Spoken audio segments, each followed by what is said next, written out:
So to kick us off and to share what's happening at a consumer level in retail and to provide hopefully some light bulb moments to understand what those opportunities could be, I'd like to welcome Tim Carroll, Director of Merchandise and Buying, Andrew Shedden, GM Premium and Luxury, and Lee Firkin, Head of Commercial Wine from Endeavour Drinks Group, to present the State of the States.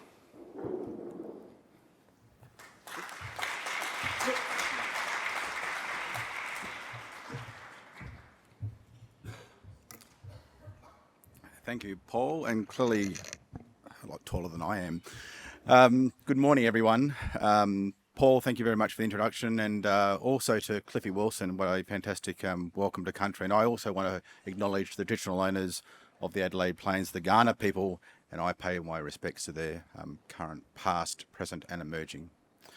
Good morning, everyone. It's fantastic to be here today, and it is an absolute pleasure to be presenting to Wine Australia on behalf of the Endeavour Group. As mentioned, I'm also joined by our General Manager of Luxury and Premium, Andrew Shedden, also known as Sheds, and Lee Firkin, who is our Head of Commercial Wine for the Endeavour Group. They get a chance to present. We all get a chance to present to you today the soon-to-be-released State of the Grapes report produced by Endeavour. And we're going to go into a little bit of background in regards to what this report's all about.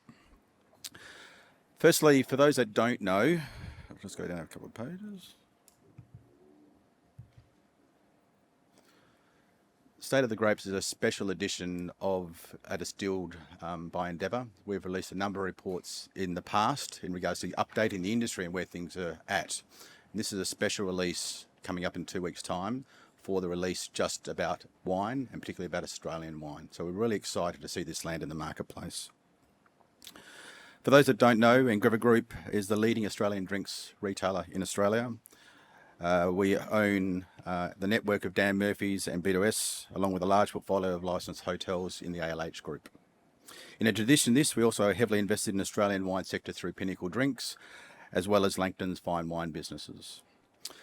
And our engagement with you, our suppliers, is across a broad retail network. We have more than 2,000 suppliers, and have doubled the number of small suppliers we range in our bottle shop since 2018. And today represents 90% of what we range is from small producers. It should come as no surprise to everybody in this room that Endeavour is committing to playing our part in ensuring a long-term viability for the wine industry. To put it simply, your success is going to be our success. Critical to the success of the Australian wine industry isn't just maximising our ability to export wines to existing and emerging markets, but it's also ensuring the Australian public maintains an affinity for Australian wine. This is what we want to play for as part of our domestic wine demand and consumption as it increases. However, it's important to remember that this is a discretionary product and there's plenty of competition in this space. Ultimately, customers' choices will determine the trajectory of Australian domestic wine. We believe data insights can play a very important role in helping suppliers and you all navigate the ever-evolving customer changes and their choices. Over the past 2 years, we have focused our efforts on the data we have to share to ensure they provide the information relevant and easy to understand. As part of this, we've come up with a concept in coordination with Wine Australia for the inaugural State of the Grapes report.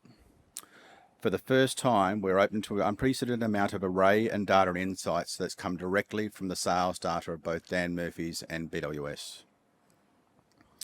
This report dives and delivers into Australian consumers and truly buying how their preferences are evolving and changing and the exciting opportunities that we see within the wine industry. From varietal trends to regional preferences and the changing consumption landscape, State of the Grapes offers a comprehensive snapshot they will believe will be invaluable to the industry, producers, distributors and marketers right across this industry.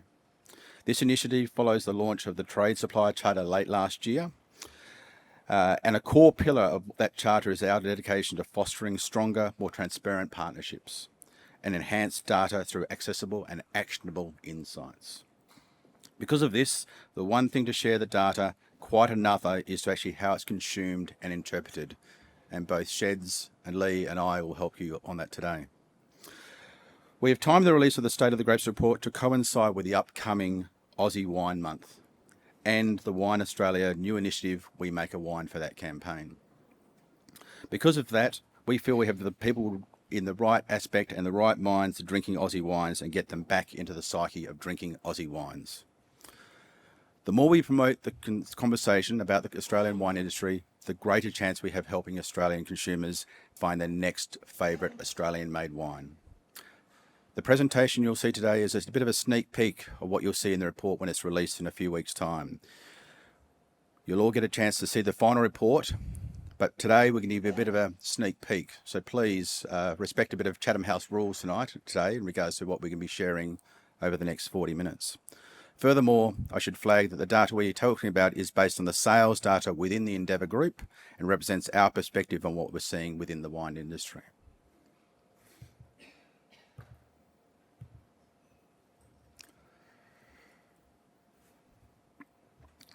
Okay, moving to the next slide, that's just really sets the framework up for today's sneak peek. To help us get on track, the agenda, you'll see what outlines and runs through you today. Andrew Shedden is going to talk shortly about the national view, the national bird's eye view and wine consumption trends, and then we're going to hand over to Lee. And we will get a chance for Q&A, as Paul mentioned earlier.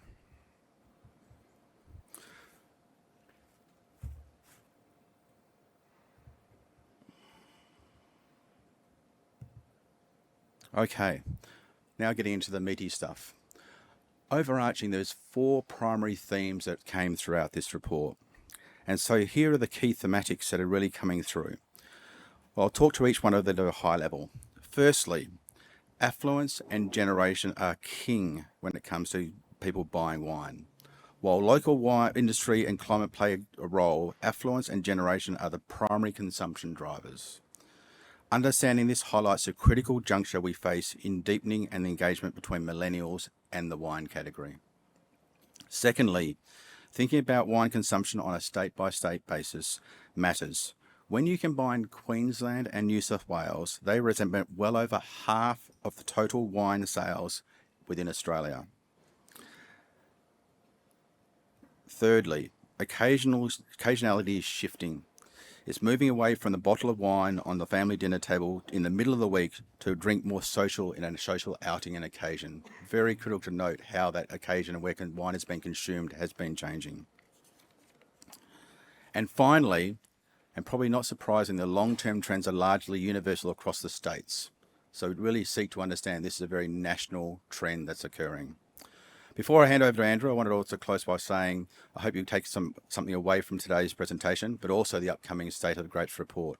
Our data and insights journey is one of the continuous improvements and one focused on providing you with granular information that you'll be able to see throughout. We've put a lot of effort in pulling this report together. There's over 70 pages within this report. And we'll give you a bit more of a sneak peek today. We've been lucky enough to strengthen our relationship with Wine Australia over the past 12 months. We continue to seek and strengthen this relationship into the future. Now with that, I'm going to hand over to Andrew. Thank you very much.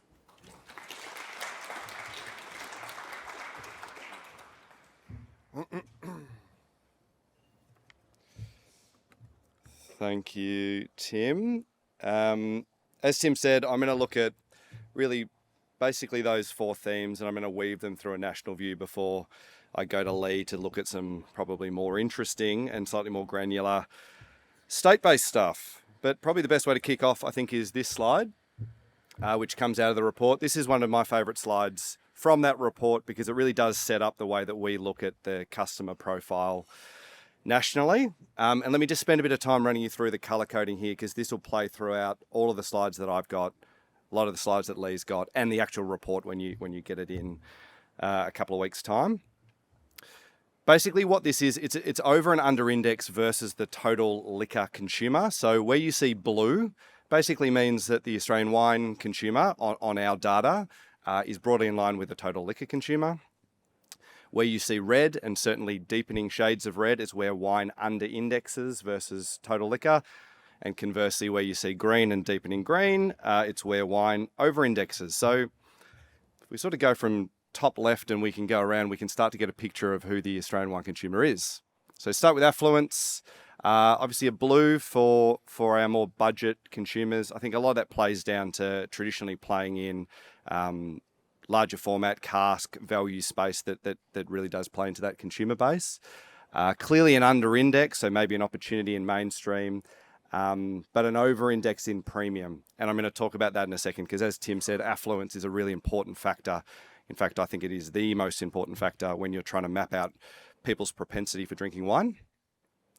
Generation, we talk a lot about generation, and we always talk about how the center of gravity for the wine consumer is maybe a little bit older, and the challenge is how do you encourage younger generations over the age of 18, obviously, to consume wine as a preference, and you can actually see that graphically there, what that looks like. So you can see where the center of gravity is and where our opportunity lies. Store format, that relates to BWS in particular. Significant over-index in metro and in attached BWS stores, which makes sense when you think about shopping mission, and often food and liquor combined shopping mission. Conversely, significant under-index in in drive-throughs, which I think also makes sense. Channels, we sell plenty of wine in store, so it's in line with expectations. There is an over-index online, so again, in an increasingly digital future, that's potentially an opportunity for wine.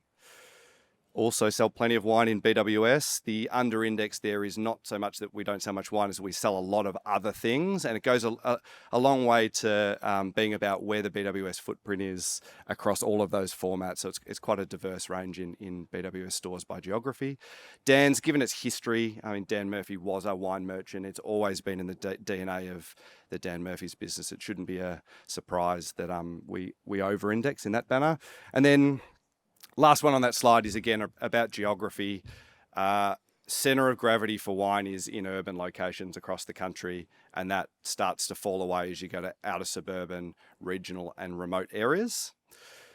The one thing that's not on this slide, because this is all Quantium-based data, but our growth scope data tells us that there is a significant over-index in female consumption in this country as well. So you add all of that up and we've got an affluent, older, urban, most likely female shopper shopping both brands, but Dan Murphy's and probably BWS Metro. Now, again, that's not everyone. That's just the over-index versus total liquor. So quick overview, way more detail, obviously, in the report.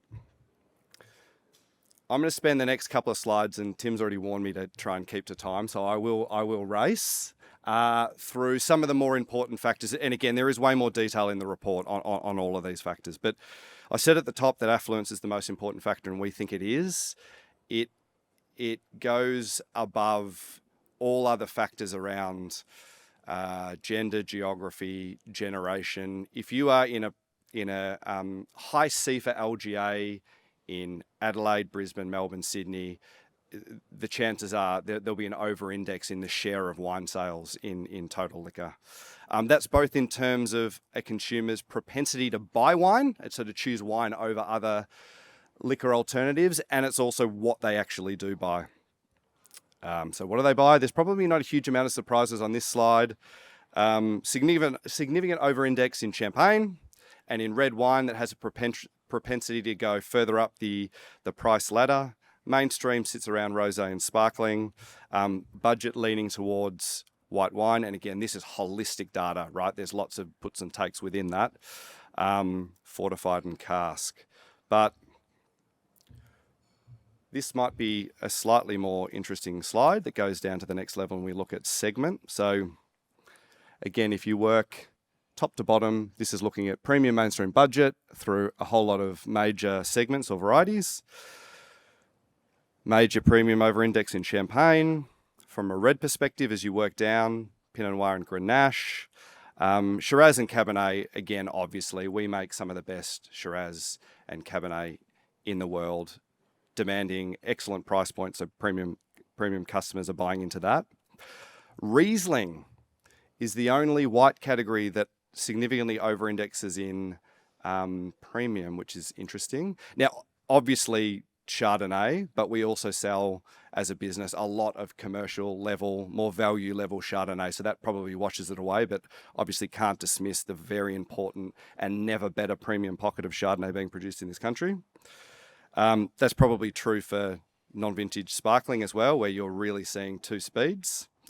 You keep going through, and blends sort of become the gateway through to a more budget level customer.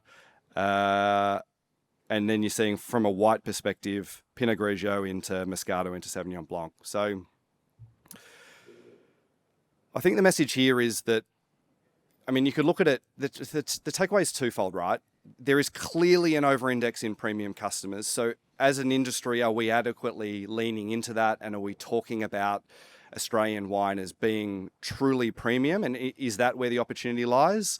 Or do you read this as a massive under-index in more budget and mainstream customers where we're being beaten to the punch by other categories? Or is it an element of both? It probably has to be, but I think they're the types of questions we really need to ask ourselves. Second factor, so that was affluence. Second factor that everyone always talks about is generation, and we also think this is very important. Again, for a propensity to buy wine versus another option, and also what they buy within wine. So same sort of graph, varieties down the side here, but then generations this time across the top. So let me quickly work through them. And again, I'll say this a lot, but there's a lot more detail on this when you actually get into the report. Gen Z, sweeter, so Moscato and spritzes, I think that's forever been the case. Effervescence is dominant in with this customer set, so spritz, prosecco, etc. And celebration gifting as an occasion, very, very important. Keep moving through, you get to sort of the millennial phase, and for many who are or who remember that stage of life, a lot of things are changing, kids are coming along, your occasion set changes a lot, you become a little bit more sophisticated, and Pinot Noir and Grenache, again, are the lighter styles of red wine that are starting to really get traction with this customer set. Riesling, again, super interesting. Only one that seems to over-index in younger consumers, not do a huge amount in the middle, but then over-index in with traditionalists as well, right down the other end of the spectrum. So maybe another Riesling renaissance, I'm not sure. Keep coming down, middle generation, Sauvignon Blanc has dominated in that space. Increasingly, it's Pinot Grigio, Pinot Gris, and we're seeing a lot of good growth in that space in the last couple of years. And then as you come down again, traditionalists or older generations over-indexing in traditional varieties, in blends, and also an over-index in value, so in cask. So yeah, that's a whirlwind, but you'll get to unpack that in a couple of weeks' time. Before I move on from generation, it would be remiss of me not to talk about younger consumers, so Gen Z and younger millennials, because it's a bit of a window potentially into the future. So there's a lot we could talk about, but I'll just talk about probably two things that are happening on the right-hand side. The first one is that I think we're calling it spritz culture or spritz lifestyle internally, is really starting to come to the fore. Rosé plays into that space as well. I'm going to talk about occasion a little bit. Paul's referenced it already, but yeah, spritz and rosé playing into those lifestyle occasions that are taking a lot of share away from classic white varieties, in particular Sauvignon Blanc, Chardonnay, etc.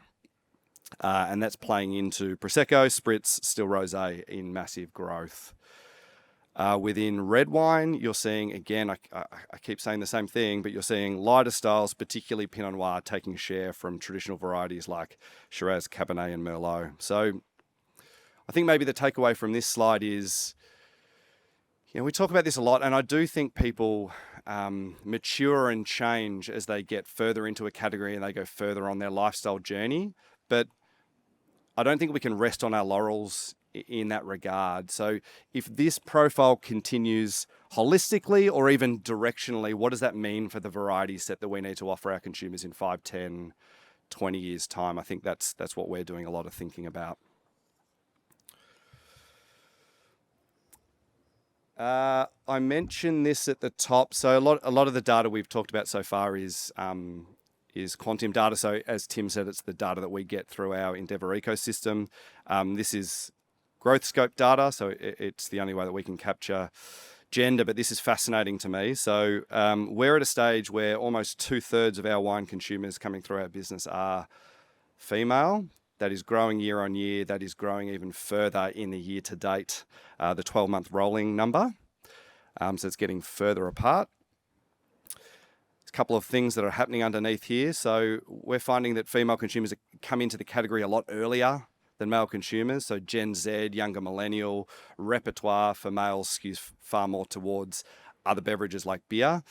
As people get older, that starts to moderate a little bit. So traditionalists, I think, are the most balanced generation for gender.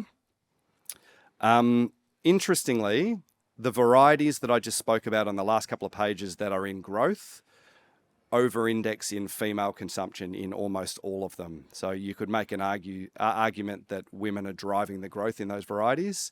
And also, interestingly, which I'm going to talk about occasion, I think, on the next slide, where you are seeing growth occasions, you're again seeing an over-index in female participation in wine in those growth occasions. So super important.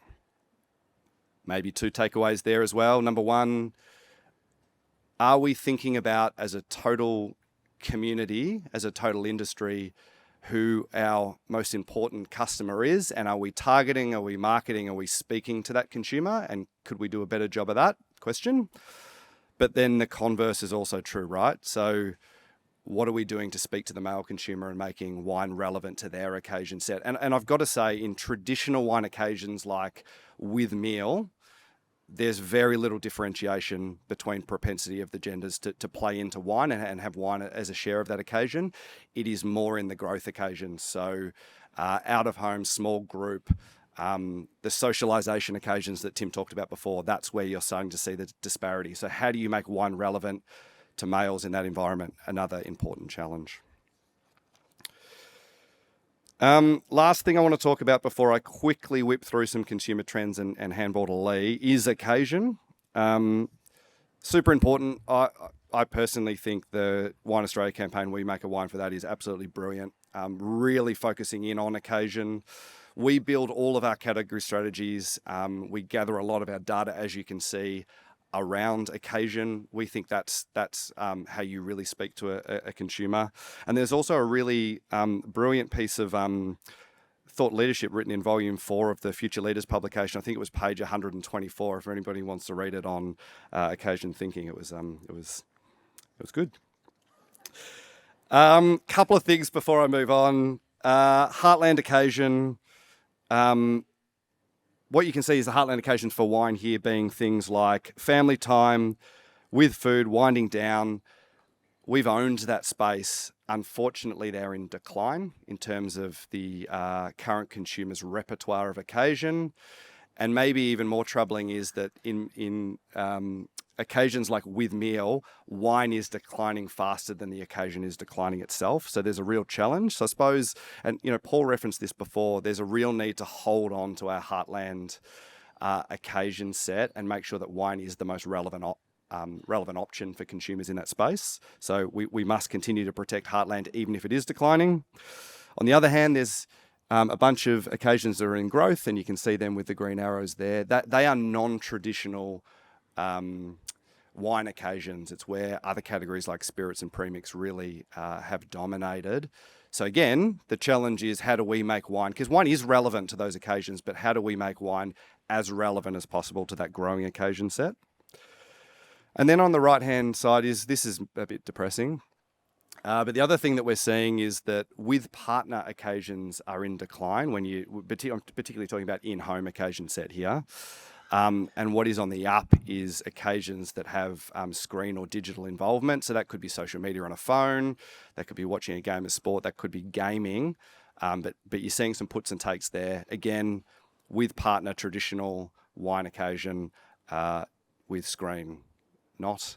So 2 challenges again, I think you're sensing a theme is, do we try and re-engage with our partners and therefore drink more wine? Probably. But also, how do we lean into the with screen occasion and make wine relevant there?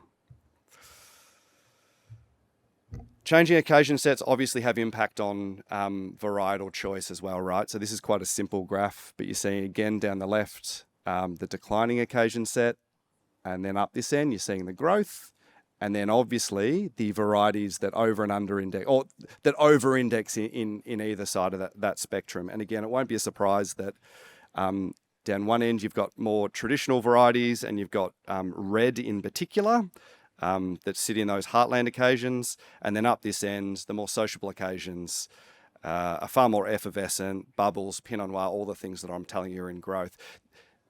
Occasion set and occasion change isn't the only reason for varietal shifts and preferences, but it's a pretty bloody important one. So, and I'm sure you can see a correlation there.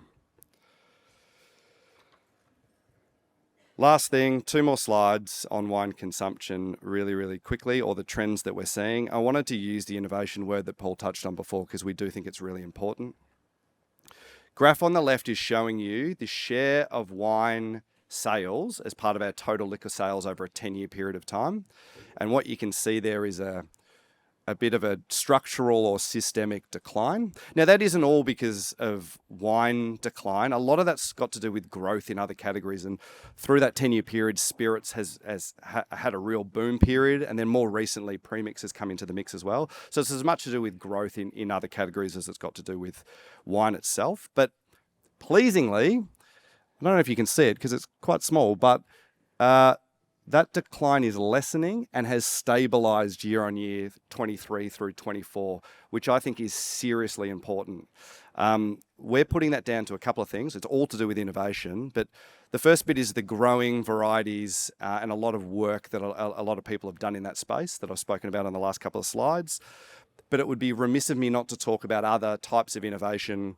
Spritz, some really good examples of flavour innovation that I know pushes the boundaries of what we all think about as wine, but also packaging innovation, and Bagnum's has been a huge success for us over the last 12, 24 months. So I actually think this is seriously positive, and it's good stabilisation to go back into growth. So my takeaway here is really positive. Thank you for everyone who's partnered on this innovation journey.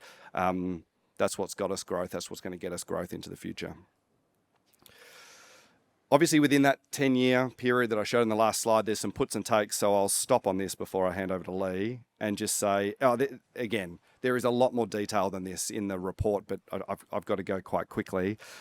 These are the puts and takes that have happened over that 10-year period by variety. So rosé continues to go from strength to strength. That started as more of an imported journey, and domestic rosé, particularly in the last 5 years, is in really strong growth and is catching up. Same story in Prosecco, where Australian Prosecco, and may it forever be Australian Prosecco, is shooting past imported Prosecco and is in really, really strong growth. Pinot Noir is one of the great stories in red wine, has been particularly good for Victorian Tasmanian growth. On the other side, Sauvignon Blanc, and these are total numbers, not just Australian wine, so that's hit New Zealand more than anyone else. When you see the report, when do we have vintage troubles, Lee? 21, 22, where there were shorter vintages in Marlborough, you see a big decline, but that's probably been in systemic decline for a while. Traditional red blends, and again, value cask has been in decline through that period of time. So I hope you took something out of that. Sorry it was so brisk, but I do really look forward to you guys getting the report in a couple of weeks' time, and I really look forward to the conversations that we can have off the back of that. So thank you for listening to that snapshot. I'll hand over to Lee to go through the actual state DNA. Thank you.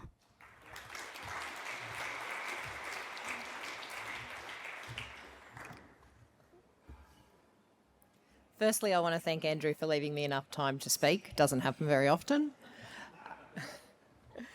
And I'll just adjust these a smidge. Good morning, everyone, and I am going to give you a whistle-stop tour of what is happening across the states that follows on nicely from the national picture that Andrew's just shared with you all. So, here we go. The most influential factors, as we alluded to for wine, and what drives the differences and similarities across the states is largely the interplay between affluence, climate, and local industry affiliation. And as Andrew very descriptively pointed out, that affluence is absolutely the dominant factor. And we can see here in every state in the country, which is represented by the dark green bars, that high CEFA areas over-index in wine right across the country. And there's a twofold impact here, in particular for New South Wales and Victoria, where those two states have the highest amount of high CEFA areas, so they are the biggest over-index across the country. Affluence will outrank the local industry presence, which is why South Australia doesn't over-index to the same degree as the eastern states. And then finally, affluence even trumps climate, where you can see in our warmer states like Queensland that affluence is still outranking in the same order of magnitude as the other states. But having said that, climate is still really important because our warmer states like Queensland and WA do over-index in beer and under-index in red wine. And we also see a seasonal shift in every single state in the country that is quite similar over the summer months, where white rosé and sparkling will all kick up in their share of sales. The local industry does remain really important, but it is really important to driving the choices that customers make around the varietals that they choose to consume.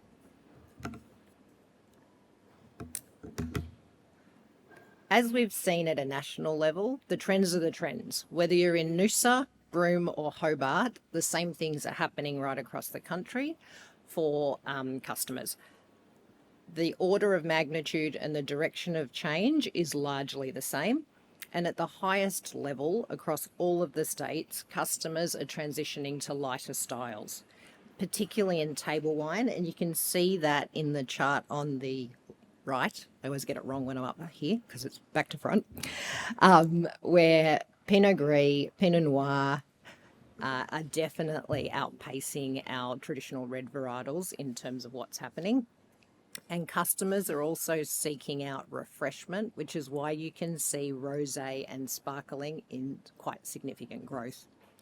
Having said that, there are some state nuances, and Riesling in South Australia and Cabernet in Western Australia are two really good examples of that, where the varietals are resonating with customers, whether that be for the style that they deliver is in line with where the trends are, or there's been changes in the style to suit the customer trends.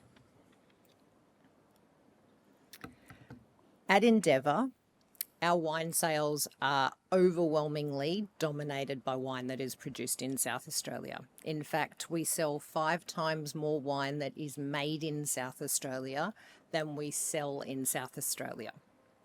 New South Wales and Queensland, as Andrew mentioned, are our biggest wine markets, and collectively they make up over half of our wine sales, and we see these states as the major opportunity for Australian wine.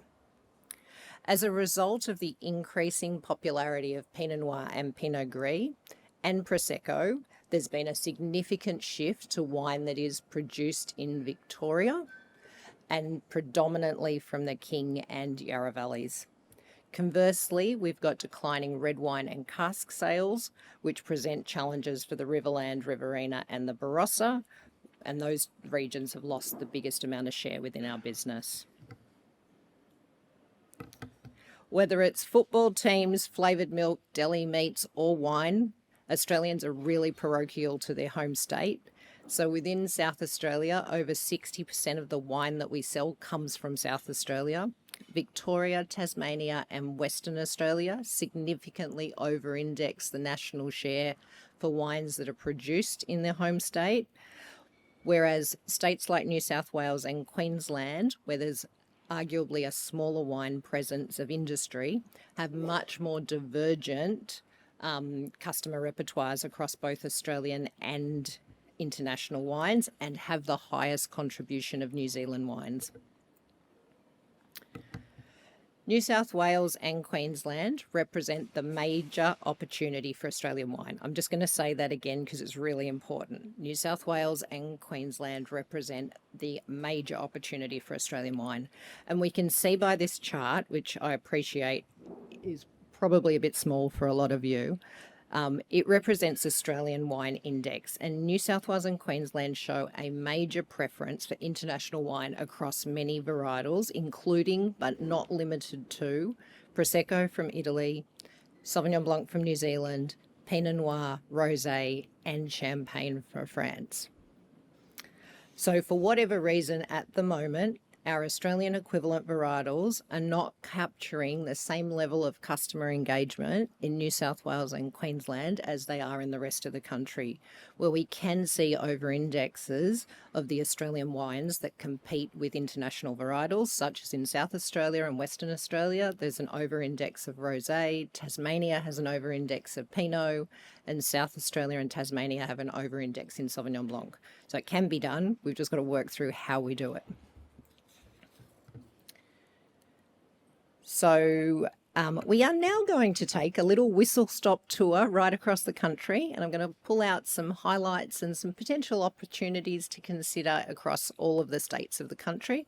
There is an enormous amount of comprehensive data based on every state that will be available once the report's released in a couple of weeks. So we're going to start in Queensland, which is a really substantial wine market for us, but it currently under-indexes in Australian wine. The climate is quite different. It's warm. So white wine is the biggest single subcategory in Queensland every single week of the year. It also leads to quite strong engagement with New Zealand wine, and we have a higher share of value-based customers in the Queensland market. So there's a really big opportunity for Australian white wine in Queensland.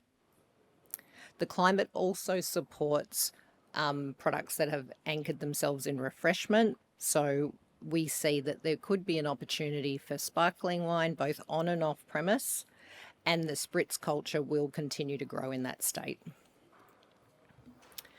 Moving on to New South Wales, which represents our largest single market for wine, and it is backed up by the highest number of CEFA areas across the country. It significantly under-indexes in the amount of wine that it makes versus the wine that it consumes. It has the highest share of champagne in the country. New South Welshmen love Chardonnay, and it has the most divergent customer base. And what I mean by that is the drinking preferences of metropolitan to regional, coast to inland, value to affluent has the most highest delta. So there's a really big opportunity in New South Wales for Chardonnay. It's a candidate for strategic investment and one to continue on the premiumisation journey. And then the other one for New South Wales to think about is Pinot Noir, which has massive potential upside with a massive consumption gap between it and Victoria. And the good news about Pinot is it also supports recruitment into those younger customer cohorts. So another one to help with future-proofing the category. Victoria is arguably our most cutting-edge state for consumers and producers. It has the equal highest dollar spend per litre on wine. It has the highest engagement of Mil Z customers. It has the largest proportion of Pinot Noir sales and, interestingly, the lowest proportion of Sauvignon Blanc sales. A first-mover advantage on the spritz trend, and that's manifesting itself as the highest share of spritz sales in the country. And the local wine industry is the best placed currently to take advantage of the changes that we're seeing in customer drinking trends. So Victorians' industry is a keep doing what you're doing, focus on the younger customer cohorts, innovation, and cement itself as the home of Prosecco. WA, a little bit of an enigma. Deep-seated passion for wine, has a warmer climate, so obviously quite a strong beer culture. The local industry resonates deeply with its consumer base, and Western Australians spend 4 times more wine on Western Australian wine than the rest of the country. The varietal presence is very dominated by the coastal climate. Western Australia, interestingly, has the highest share of Prosecco. And Western Australian SSB and Sauvignon Blanc combined to outsell Marlborough Sauvignon Blanc, so good opportunity for the local market with the lighter style emergence. And there's a few less premium customers in Western Australia. So the moral of the story in terms of opportunities for Western Australia is to try and emulate the customer trends that we're seeing in the varietals that resonate under the local brands to try and get that loyalty of the consumer base. Also to communicate the styles that they do have in Western Australia and that are easily produced that actually emulate the taste profile that customers are now looking for. Moving on to South Australia, the powerhouse of wine production. Consumers in South Australia have a very strong preference for Australian wine, and within that South Australian wine, the biggest opportunity given the current over-index locally is beyond its domestic borders. An open and honest conversation around the red oversupply and what that's going to mean for the future of the industry and how we transition the red wine styles that we have currently to be a little bit more customer friendly with the evolving palates, and to capitalise on the things that are already in the ground that are resonating with customers so that the state's not just known for big reds. And then finally, we move to the island state of Tasmania, which is also somewhat unique. Tasmanians love their wines more than any other part of the country. Sparkling non-vintage is actually the second biggest segment in the Tasmanian state for sales. Sauvignon Blanc is very popular. It under-indexes, interestingly, with consumption by younger customers and a low wine mix compared to the mainland. So opportunities for Tasmania continue to be to build brand Tasmania, promote leadership in its premium and minimal intervention wines, and capitalise on the fact that they've got a lot of Pinot in the ground, and Pinot is very popular at the moment. So as you can see, there's quite a lot of similarities, but there's also some differences that create opportunities and unique points of difference to leverage into for the individual states to help drive growth for the future. I'll now pass you back to Tim.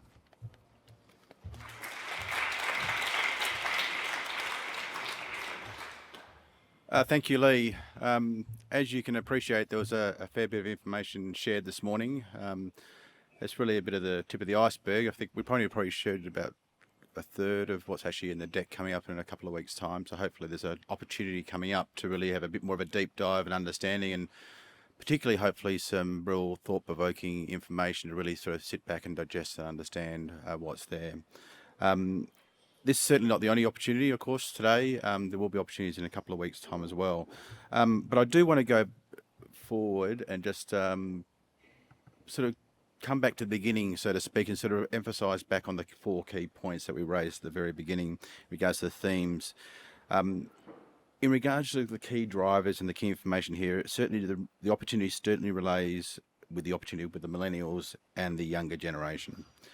When you look at the strongest base of our wine drinkers, the traditionalists and baby boomers, they didn't suddenly arrive at the point of consumption. They didn't get there overnight. They took decades to get to where they are today. And that's the same circumstances today for our millennials and our younger generation. They're on the journey. We've got to help them on that journey to discover and consume more wine. The Victorian data points to some green shoots in that respect, and what Lee shared a little bit earlier. And I think in relation to New South Wales and Queensland, the opportunity really speaks for itself in regards to the consumption there, and particularly opportunity for Australian wine. We do need to promote more Australian wine more and drive a level of parochialism that clearly comes across in the states that really are home of wine production. And to that end, we do need to make a wine for that campaign. Really does launch a great platform for that particular narrative for those wine drinking customers. Looking at the shifts in the occasionality, there is a two-pronged opportunity from my perspective. We need to really defend the dinner table occasion. It has been a bedrock of the domestic wine consumption for a long, long time, and we cannot let it slip away. This starts by ensuring that the younger generation remove their mobile phone, put it away, and sit down and enjoy the dinner and the wine that they're drinking and having a nice glass of Shiraz at that time. Secondly, we need to continue to promote wine as a perfect offering to more frequent and smaller special occasions. The occasions are changing, and we need to pivot with those changing occasions. And again, the Make the Wine for That campaign is equally very important in this space. And then finally, in relation to the broader trends, given that the competitive liquor landscape that lags the wine production, we need to keep our finger on the pulse of what's happening globally to work out what's happening next and where we pivot to. This doesn't necessarily mean a change in focus in the varietals. It's a time to make sure that the styles we're producing are for meeting the tastes of the changing tastes of our customers. Thank you very much. I do also want to thank both Sheds and Lee for their time, but now we're ready for any questions that hopefully you do have for us. So thank you so much.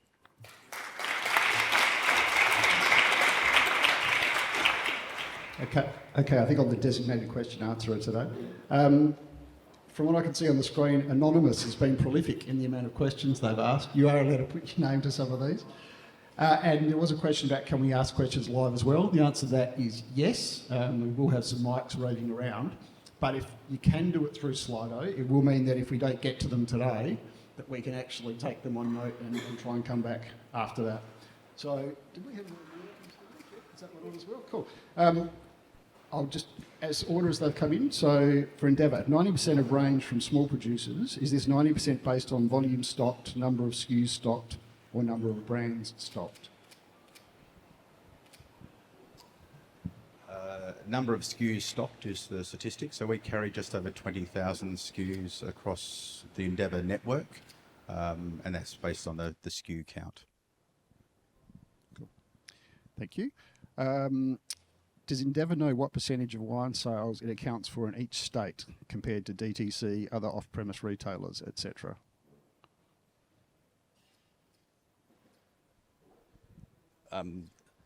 I'll have a crack first. Well, obviously, we've got our own data, which we share, and there's information in the report that does share the splits by state. As you can appreciate, there's probably not as much information collectively across the industry to sort of give you the state variation in regards to that, so we don't have as much comparisons to other retailers or the rest of the market.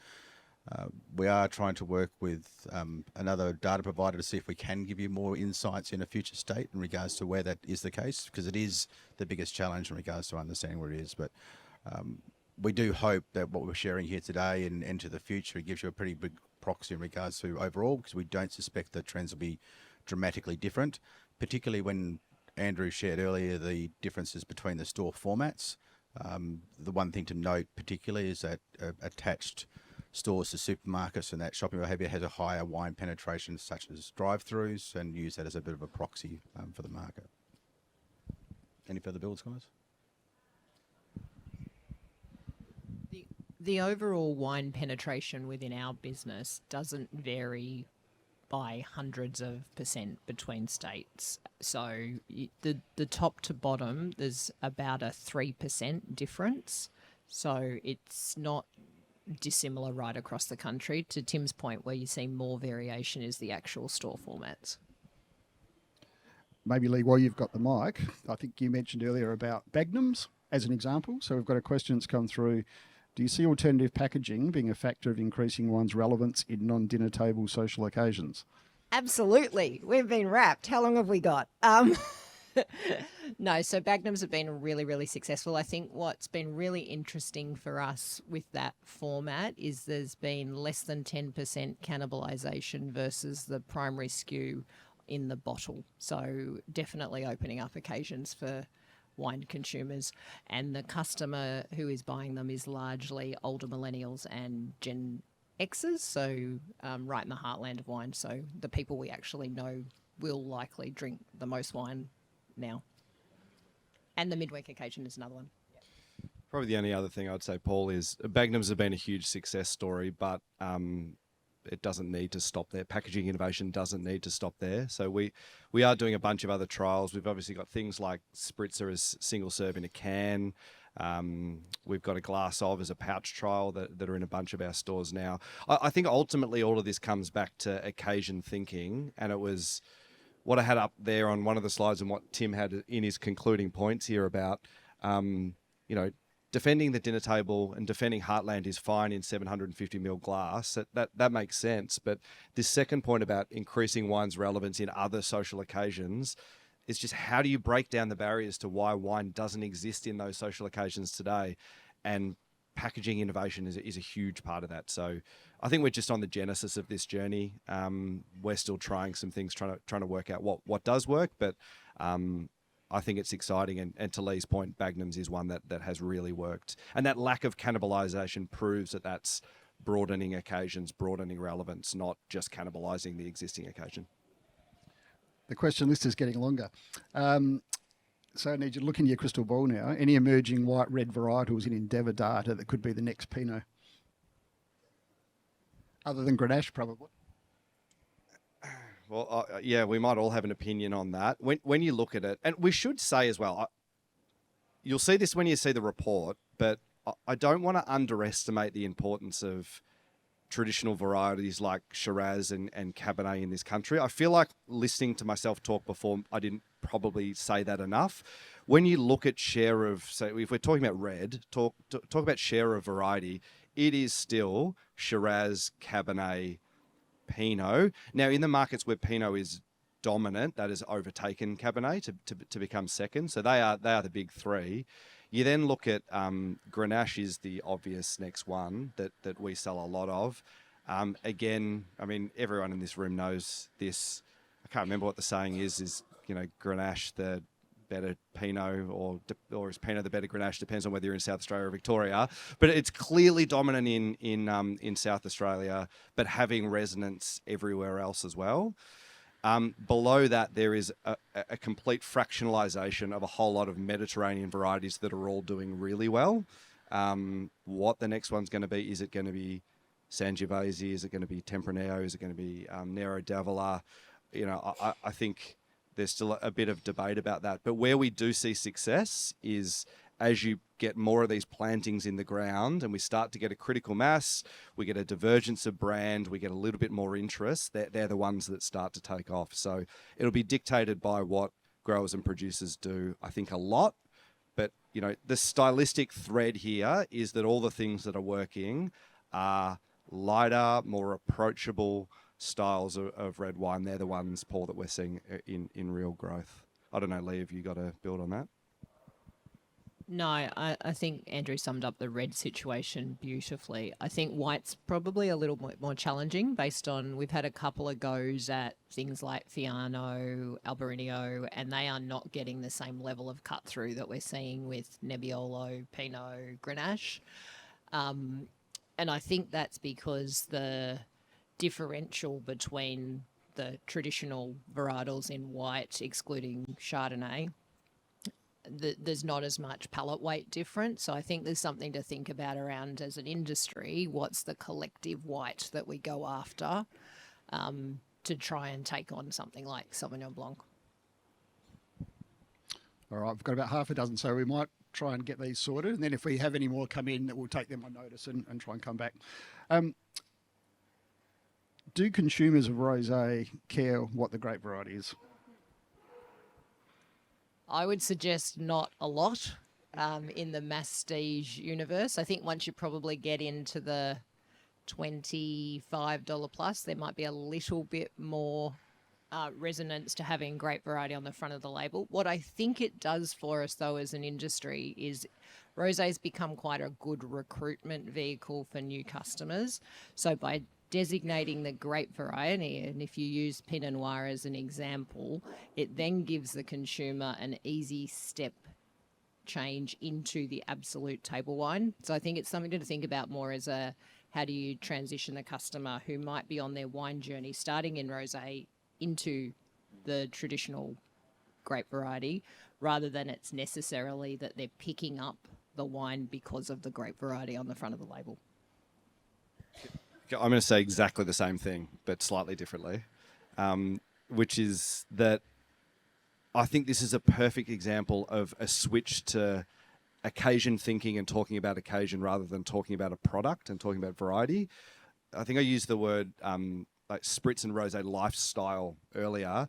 I think at the masstige level, that's what people are doing. People are buying into a lifestyle. They have an occasion set and they see this as a product that fits that occasion set. And they're more interested in what is it stylistically, does it fit into what I want to do, than who produced it, where's it from, and what's the grape varietal makeup. Now, and Lee's right at the top end, though. I do think if you get a bit more serious, stylistic variation, maybe regionality, talking about Rosado as much as rosé, I do think that is important and maybe will become more important as it becomes more sophisticated. But at the moment, this is a brand-driven thing. It's not a variety-driven thing. I'll read this one verbatim. I'm not sure I completely understand, but do different varietals for occasions data from solo to sociable align with customer personas? e.g. Savvy B for Gen Z for solo, and Champagne, Baby Boomers, sociable, question mark. And if I've got that wrong and you're somewhere out there who can provide some more detail around what you're asking.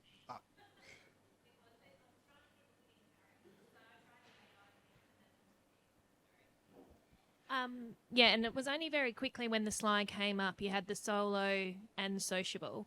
And I was just wondering whether the wine styles you found kind of resonated with the same varietal of drinkers. So like you had Sav B was more on the solo setting side, which was the younger drinkers, and the Champagne being more sociable. So they're your more affluent, being out and about. So I was just wondering if you found that correlated.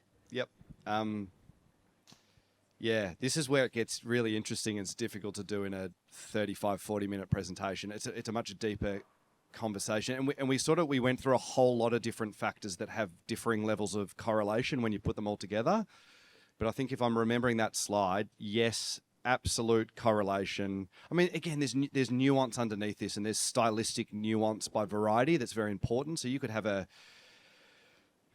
heavier style Shiraz that probably suits more the solo occasion, but people who are making fresh, vibrant, approachable styles of Shiraz, that's absolutely applicable in a social occasion. So it's too broad brush. But yes, there is a correlation between variety and occasion.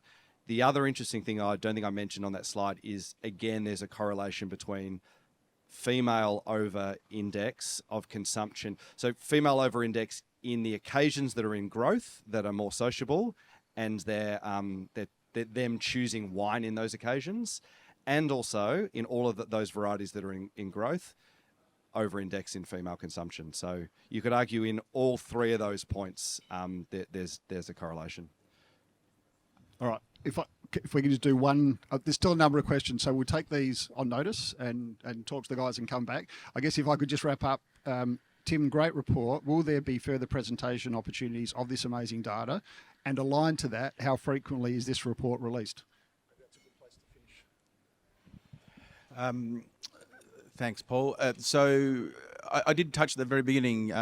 Endeavour has now been embarking on industry updates now for over 3 years. We've produced over 18 industry-wide reports across all categories. This is the first time we've done a deep dive into wine only, a specific limited edition report. We have a process that typically every 3 to 6 months there's a new report that's coming out. So as I said, we're at edition 18 today. We are certainly looking at further ways from this upcoming edition in regards to getting more feedback from the industry in regards to how this has helped, and then pivot to the next edition in regards to how we can continue helping the industry. Because as I said at the very outset, we're all in it to get the industry to grow. That's the future for all our successors. Thank you so much, Tim, Sheds and Lee, for your insights.